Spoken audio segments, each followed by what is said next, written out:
How's it going, everybody? Akibana Zero here, and I've just finished watching Chapter 1 of Volume 8, titled Divide, and this is going to be a spoiler-heavy review slash analysis slash rambling. So please, please, please, if you have not watched the episode, if you've not started, if you don't know anything, or even if you're not even remotely close to Volume 8, do not watch this video. End of discussion. I'm going to put a big fat spoiler on the thumbnail. I'm not even going to do anything clickbaity about it or anything. It's just bam, it's spoiler.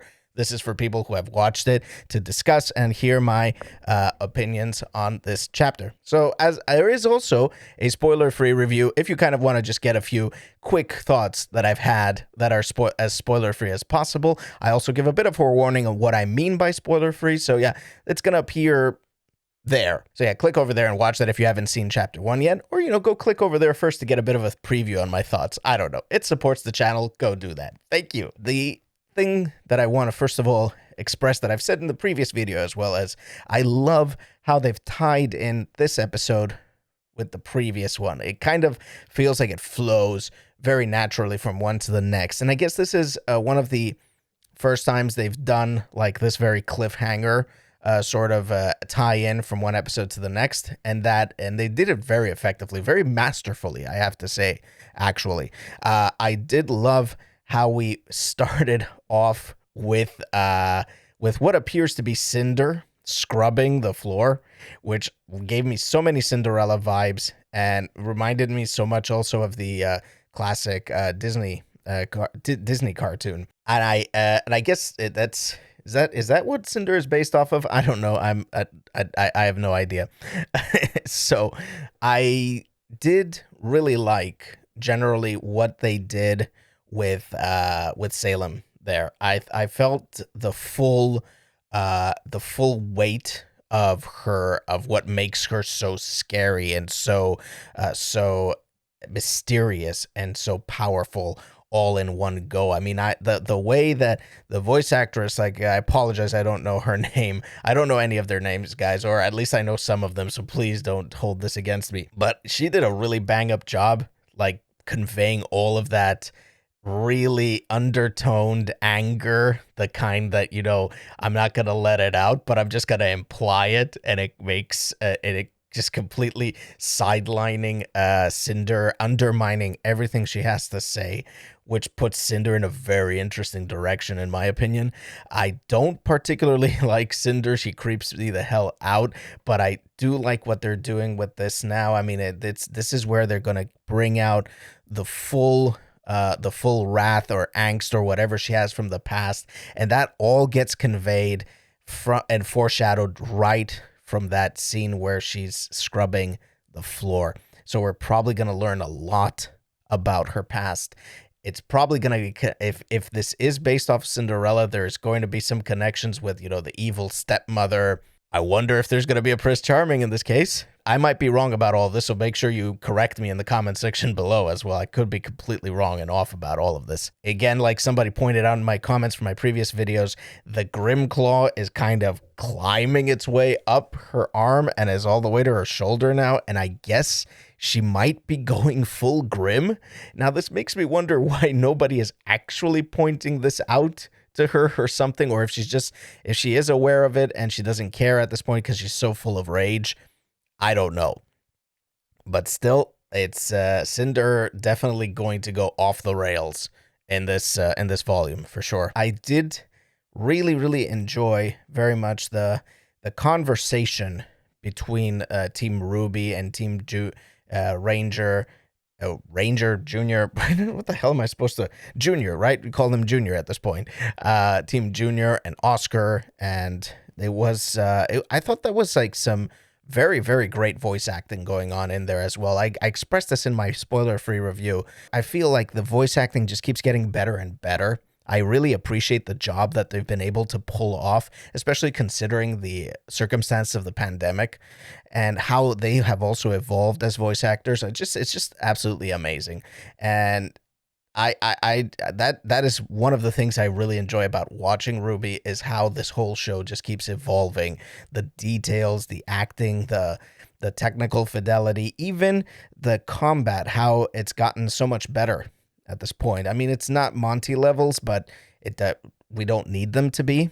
We don't really need them to be Monty levels. We just need to see some good old-fashioned RWBY combat. What really shocked me, but also it's kind of a very interesting direction for him, is Ironwood. Like, that scene where he shot the councilman, that was unexpected for me. Like, I know that for a lot of people, we understand that that's the direction that Ironwood is going. Like, no fucks given at this point. We just, we just don't care. We're going to do whatever it takes. And when he says it, he means it. And every time he does something more extreme, the weight of those words just gets heavier and heavier for me. He shoots the guy, and that's all happening with Clover dead over there, Winter beat up over there, and the Aesop's just looking completely defeated. And then on top of that, their leader, their chief, their general just takes out a gun and shoots a high-ranking politician. That is just wow.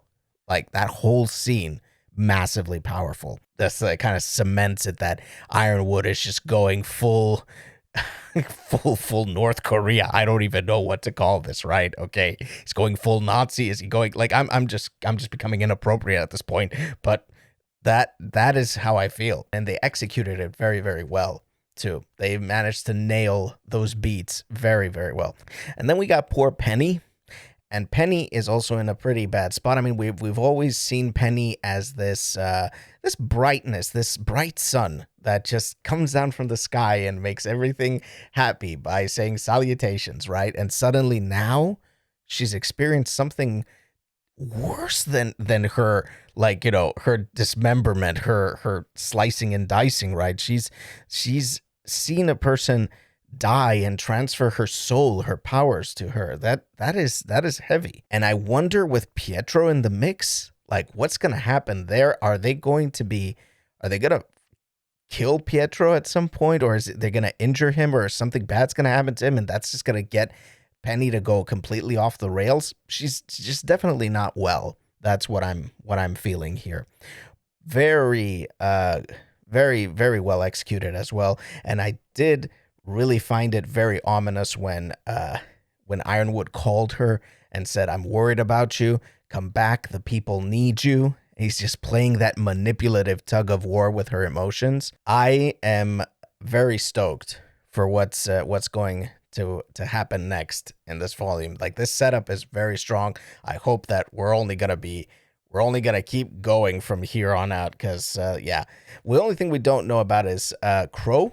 But from the trailers, we've kind of seen that he's probably going to get arrested or something, or he's going to go rogue. The other thing that I found very interesting from the intro, which, by the way, the new intro is amazing. I'm very stoked to be doing some headbanging with you guys along with the reactions. We get to see Watts in the intro, and Watts we know is imprisoned at the moment, so he's not dead or anything. So he's probably going to play some kind of role here. And I wonder if he's going to try and manipulate Ironwood in a certain way. He's a sketchy one, right? He's very intelligent, so who knows what kind of tricks he's going to play. But I'm pretty sure that Watts is going to play a big role here as well. So yeah, that's kind of where I'm at the moment when it comes to Volume 8, Chapter 1. I thought it was a great episode. Give it a 2 thumbs up. I don't know. This got to be my rating system, okay? 2 thumbs up, going up and down, right? There you go. Very strong episode. Looking forward to the next one. But yeah, let me know what you guys thought. What were your favorite moments from the episode? What were your thoughts, your emotions? How do you feel about the tie-in between Volume 7 ending and Volume 8 beginning? Sound off in the comment section below. And as usual, I'm gonna tip my hat over to my hat gang over at twitch.tv/Akibana0. We stream every Wednesday, Friday, and Sunday, 8:30 p.m. UK time. Come and join us over there. It's always a good time playing video games, having a chat, and sometimes playing games all together with our game nights. And if you did enjoy the video, please leave it a like and subscribe to the channel because it definitely helps a lot. And I'm going to see you in the next one. Take care.